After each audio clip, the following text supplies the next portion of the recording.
Hey everyone, this is JJ Wilson. Welcome to the channel.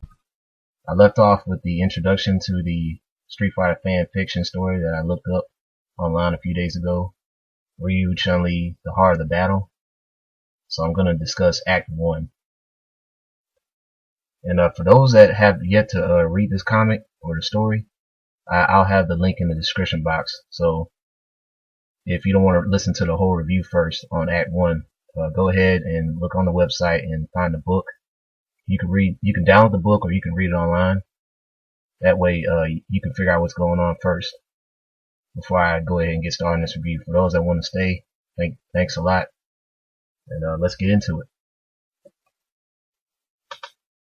So we're in Hong Kong, China, or just Hong Kong. And this is the outside of Gen's restaurant. Master Gen, the old man. And so we're inside and we see his grandsons, Yun and Yang. They're in there working. And they see a familiar face. And it's none other than Ryu, the face of Street Fighter, the man himself, stepping in. And all the customers and the employees in the restaurant, they see him, they're all quiet because they can't believe such a famous Street Fighter will come in their establishment. Finally, Chun Li steps out. She's wondering what's going on. And then she spots Ryu. And she's asking Ryu, hey, what are you doing here? It's been forever since I've seen you. And Ryu's like, well, I came because of Fei Long. He was in the last tournament I fought. And he decided he told me about this restaurant and I just decided to come in and say hello. And Chun Li, happy to hear that, said, hey, why don't we go upstairs and have a chat for old time's sake. And then she tells her kids and also Yun and Yang to gather some food and stay downstairs while she talks to Ryu about alone. And Yun, hearing that Yang was going to go up there instead of him, he was like, how come he's going and not me? And he's like, come on, dude. We don't need a fanboy explosion going on. We don't need you to goo goo and gaga all over Ryu. So I like that dialogue between the brothers. The rivalry is intense, like in battle and not in battle too. So Ryu and Chun Li upstairs and they're talking about what's been going on with their lives, and Ryu's asking her, hey, is this your place? Is this your restaurant? She's like, no, this is Master Gen's old restaurant. Now it belongs to Yun and Yang. I'm just staying here with the kids that I adopted until we build our new dojo. So they continue to talk, find out Chun Li's finally retired from menopause. She's, like I said, she adopted kids that she rescued from Urian from that last tournament, Street Fighter 3. And Ryu's hearing this, he's like, yeah, the only parent I had was Goken. Chun Li talks about the Satsui no Hado, or the Dark Hado that Ryu was suffering from, and she was wondering, had he finally got rid of it? And he was like, yeah, I did get rid of it, but it's kind of hard to explain. And then she finally asks, well, what brings you to town? Were you trying to fight somebody?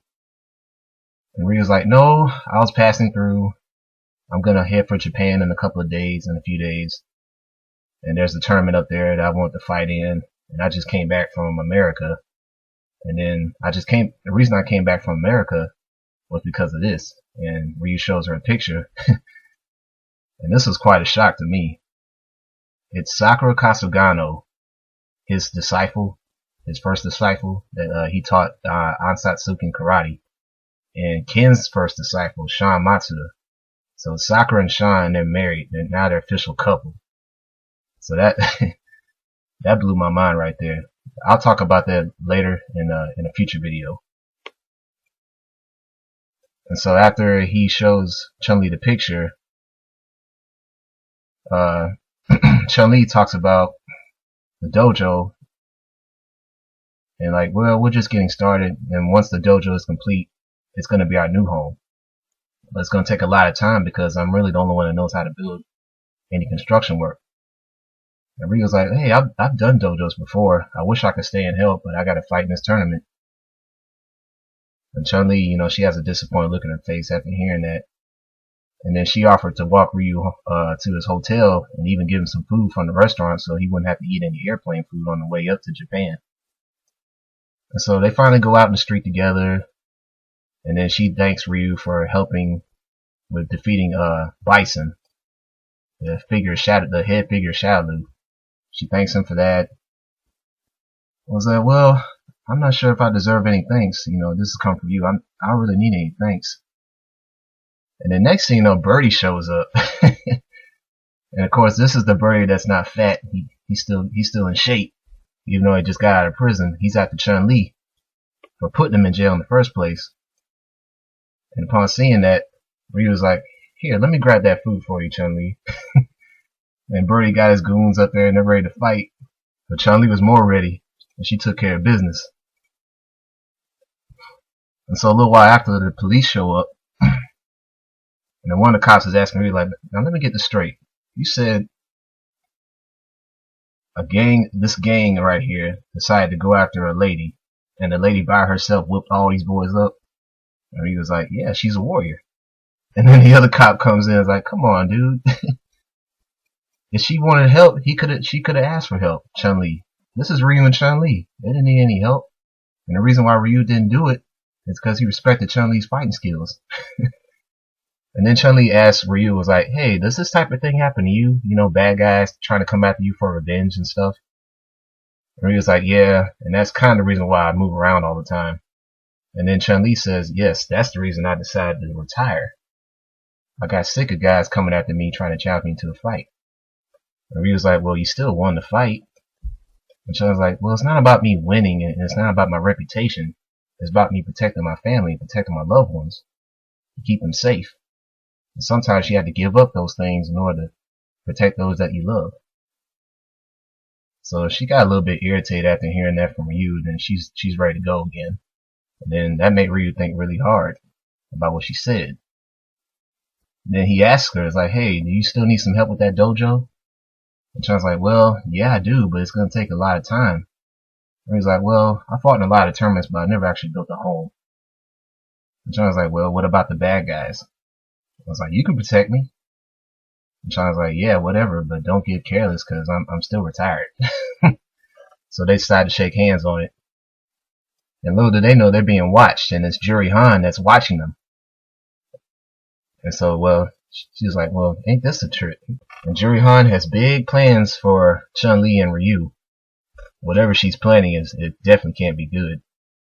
And so the next day, we got Ryu. He's in his construction gear, or I guess his little attire. It's kind of a cool outfit he's got. So he's in construction mode, and he's asking all the students that Chun Li has that gathered up there to help out. He's asking, are they ready to go? It's like, "Yeah, let's go." And so they all start building the dojo, and Ryu's offering his expertise to the kids, and he's helping out the little children build the walls, and paint the inside of the house and all that in the dojo, things like that. And the whole time, Chun Li's just looking at Ryu and how so helpful he is, and even the kids start noticing that. The next thing you know, we have Cammy and Fei Long show up. They were trying to look for Ryu and Chun Li, but they were in the restaurant, so they came to the constructed dojo instead. And of course, Chun Li asked Cammy and Fei Long where they're going to help out, where they're going to help build with them. And Cammy's like, "I wish I could, but I got another mission tonight." And Fei Long's like, "Well, I'm no good with construction, but I would like to challenge Ryu to a fight, if that's okay with him." And he was like, "Of course, man. I'm never too busy for a fight." And so it's Fei Long versus Ryu outside, and Cammy and Chun Li are sitting courtside. And man, the fight looked like it was getting good, but Ryu, he whooped on Fei Long easy. Fei Long eventually lost the fight, and he got sent flying with a kick to the face. So Cammy was asking Chun Li, was Ryu helping her build her dojo? She was like, "Yeah, he's got a lot of skills." Cammy was like, "Skills? I see how you're looking at Ryu. I don't think it's more than just the skills that you're checking out." "I don't think it's more of the skills you're checking out here, Chun Li." And so I was like, "Well, that doesn't matter because Ryu's the type of guy, he's always trying to look for a fight. He doesn't like to settle in one place. And sure, he's cute and all, but he would never give up fighting." And see, I'm trying to give up fighting. I want to build a new life here. And I don't know if he's willing to do that. I don't know if he's going to be committed to just staying put in one spot, Ryu. And Cam was like, "Well, he's already been here for a month's time, so he could be wrong." And of course, once again, Juri is outside. She's still spying on Ryu and Chun Li. And then she sees Cammy and Fei Long over there. And she determines that fighting 4 street fighters at once is not a good idea, so she's willing to be more patient. And so Cam and Fei Long, they eventually leave, and even all the kids and the students, they're gone too. And so now it's just Ryu and Chun Li by themselves. And of course Chun Li's thanking Ryu for all of his help, that they got so much done in so little time. And then Ryu, he expounds upon that because he's saying how he learned along with Ken how to build dojos and how to construct buildings, and that was all part of that training from Goken. And then Ryu finally reveals it. He finally tells Chun Li that yes, it was my master Goken that freed me from the Satsui no Hado, or the Dark Ado. Ryu was saying I was fighting Akuma, and I was about to lose, and I was almost succumbed to the Hado until Goken appeared. I don't know how he did it, but he fought off Akuma, and then he started fighting me, and he hit me several times in the body. And next thing I knew, Ryu was saying, next thing I knew, I didn't feel anything else. I fell asleep, and then I woke up. I felt back to normal, and I didn't see Goken or Akuma. So I don't know how my master did it. And somehow Ryu felt shame for that because he wanted to be the one to get rid of the Dark Ado. He wanted to be the one to do it, not his master. But then Chun Li was trying to explain, it's like, see, your master loves you so much that he came back from the dead, or he came in spirit to help free you from your darkness. And that's something to be cherished, not something to be shamed about. And that was a very intimate moment there, and about to kiss. And next thing you know, this came by surprise. Q steps in. For those that remember, Q was in that game Street Fighter 3, Third Strike. All of a sudden, he comes out of nowhere and attacks both Chun-Li and Ryu. And of course, Chun-Li, while fighting Q, explains Q's background, or what little of it that he has. And Ryu has to help her out because she's losing Q. And thanks to his help, his interference, Chun-Li was able to kick off the mask of Q. And she's about to kill Q. And next thing you know, she sees the face of Q, and it's a human face, and it's her father. And that was another thing that caught me by surprise there. Like, I never pictured Q to be the father of Chun-Li, but in this comic, that's what it is. And Chun-Li got very concerned. It's like, oh my goodness, it's Dad. Like, don't worry, Dad, I'm gonna help you out. But she's not even hearing the beep sounds coming from the back of his head because he's about to self-detonate. And Ryu does notice that, and he gets Chun-Li out of the way before the body explodes, the body of Q, or Dorai. And I was like, wow, that was crazy right there.